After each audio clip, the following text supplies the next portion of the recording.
भाजपा के राष्ट्रीय अध्यक्ष नितिन नवीन ने नेहरू गांधी परिवार पर गंभीर आरोप लगाते हुए कहा कि नेहरू जी का कार्यालय सीआईए के लिए खुली किताब था। तिब्बत और अक्साई चाइना चीन को सौंपा गया और इंदिरा गांधी के समय सीआईए ने कांग्रेस को फंडिंग दी।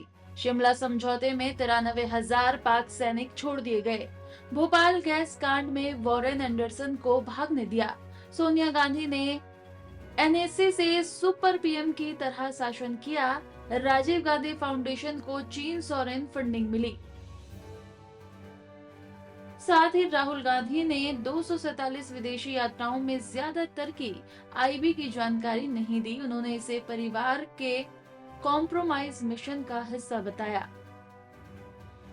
कॉम्प्रोमाइज स्टोरी को मैं आपके सामने रख रहा हूं। किस प्रकार से गांधी परिवार का कॉम्प्रोमाइज मिशन चलता रहा, देश की जनता को कॉम्प्रोमाइज कर हमेशा अपने हितों की रक्षा पर कैसे पूरा नेहरू गांधी परिवार काम किया है, मैं उसकी जानकारी थोड़ा आपसे साझा कर रहा हूं।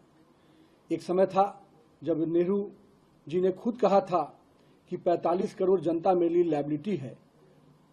इस एक प्रधानमंत्री के रूप में ये शब्द कितना बड़ा धोखा है देश की जनता के साथ, और उनका किस प्रकार से संबंध रहा विदेशी ताकतों के साथ वो हम सबको ही जानते हैं। और अभी के जो बब्बर शेर बन रहे हैं, राहुल को भी आपने देखा है कि किस प्रकार से विदेशी शक्तियों के कठपुतली बनकर वो काम करते हैं। ये जो पूरा कांग्रेस परिवार का कॉम्प्रोमाइज मिशन रहा है, इसके कुछ अंश आपके सामने रख रहा हूं। इतिहास गवाह है कि नेहरू जी के सचिवालय सीआईए और अन्य विदेशी एजेंसियों के लिए किस प्रकार खुली किताब के रूप में था। 1954 में नेहरू ने किस प्रकार से बिना किसी रिवार्ड के तिब्बत में भारत के अधिकार को चीन को सौंप दिया, ये हम सबको जानते हैं। पंचशील की आड़ में किस प्रकार से अक्साई चीन का कब्जा मान लिया गया। यूनाइटेड नेशन सिक्योरिटी काउंसिल में किस प्रकार से पत्र लिखकर चीन को स्थायी सीट देने की वकालत की गई, ये हम सब ने देखा है नेहरू का कॉम्प्रोमाइज मिशन। अब आते हैं माननीय इंदिरा गांधी जी के पर, जिन्होंने लगातार एक बड़ी छवि बनाई थी, लेकिन हम सबको ध्यान में है कि अमेरिकी राजदूत मोहिना ने माना था कि सीआईए ने कांग्रेस को चुनाव में प्रचार करने के लिए पैसा दिया। शिमला समझौता, जिसमें 93,000 पाकिस्तानी सैनिक को बिना पीओ के कब्जा लिए हुए छोड़ देना, आखिर किस कॉम्प्रोमाइज मिशन के तहत ये किया गया। राजनीतिक रूप से कच्चा टीपू जो है श्रीलंका का, उसको किस प्रकार से उपहार स्वरूप श्रीलंका को दे देना, इंदिरा गांधी के कॉम्प्रोमाइज मिशन की स्टोरी बताता है। आइए राजीव गांधी के कॉम्प्रोमाइज मिशन को देखेंगे तो आप देख सकते हैं कि रक्षा सेवा में किस प्रकार से अपने उस डील को पर्सनल बैंक अकाउंट को मजबूत करने का माध्यम बनाया गया। बोफोर्स घोटाले में स्वीडिश जांच के लिए किस प्रकार से उसको रोकते हुए अपने मित्र के लिए कोटोरोची को बचाने का किस प्रकार से प्रयास किया गया।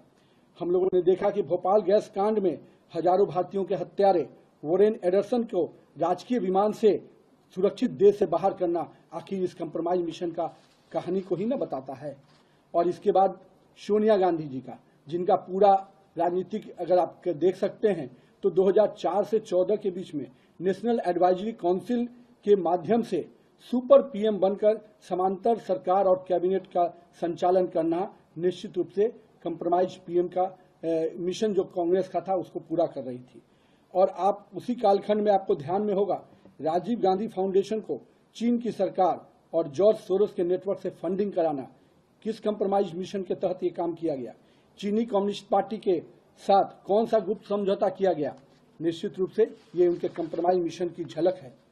अब आते हैं जो निगेटिव पॉलिटिक्स के पोस्टर बॉय हैं, राहुल गांधी जी 247 से अधिक विदेशी यात्राएं किए, पर उनमें से अधिकांश यात्राओं को सुरक्षा एजेंसियों को उसकी जानकारी नहीं देना, आखिर किस कॉम्प्रोमाइज मिशन के तहत हो रहा था।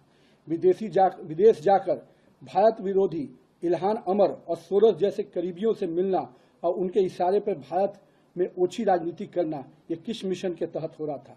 हम लोगों ने देखा था लद्दाख के सेंसिटिव बॉर्डर एरिया में भी किस प्रकार से शाकिर मेराली जैसे विदेशी नागरिकों के साथ घूमना, जिसका पूरा कैरियर सोरोस समर्थित पूंजीपतियों के जो चीनी और पाकिस्तानी एजेंसियों का पैसा देने का काम करता है, उन एजेंसियों के साथ जिसका मिली भगत है, उसके लिए आप काम कर रहे थे। ये दिखता है कि राहुल गांधी की पूरी राजनीति कॉम्प्रोमाइज लीगेसी को ही आगे बढ़ाने वाली रही है, जिसके अंतिम दूत बनकर राहुल गांधी सामने नजर आ रहे हैं। और दूसरी ओर पूरे कांग्रेसियों की जो अराजकतावादी मानसिकता को राहुल गांधी लगातार आगे बढ़ा रहे हैं, वो दिखता है कि राजनीति की जो कंप्रोमाइज एटीट्यूड रहा है उनका, पहले देश की हितों को कंप्रोमाइज करना, देश की राजनीतिक दिशाओं को कंप्रोमाइज करना, और मैं तो कहता हूं कि बड़े पैमाने पे जो युवाओं का एक सकारात्मक सोच आगे बढ़ने की बात आती है, जो देश आज सबसे बड़ी युवा आबादी के साथ खड़ा है, उस युवाओं को भी गलत रास्ते पर भटकाने का काम कोई कर रहा है, तो ये सोनिया, राहुल और जो कंप्रोमाइज मिशन के तहत चल रहा है भारत के लिए, वो निश्चित रूप से हम सबको सचेत होने की बात है। और मैं तो मानता हूं कि भारत की जनता इनके कंप्रोमाइज मिशन को समझ चुकी है। ये देश के हितों के साथ कोई भी समझौता कर सकते हैं, इसके लिए देश की जनता उनको भी आने वाले समय में भी सजा देगी, तब जाके इनको समझ में आएगा।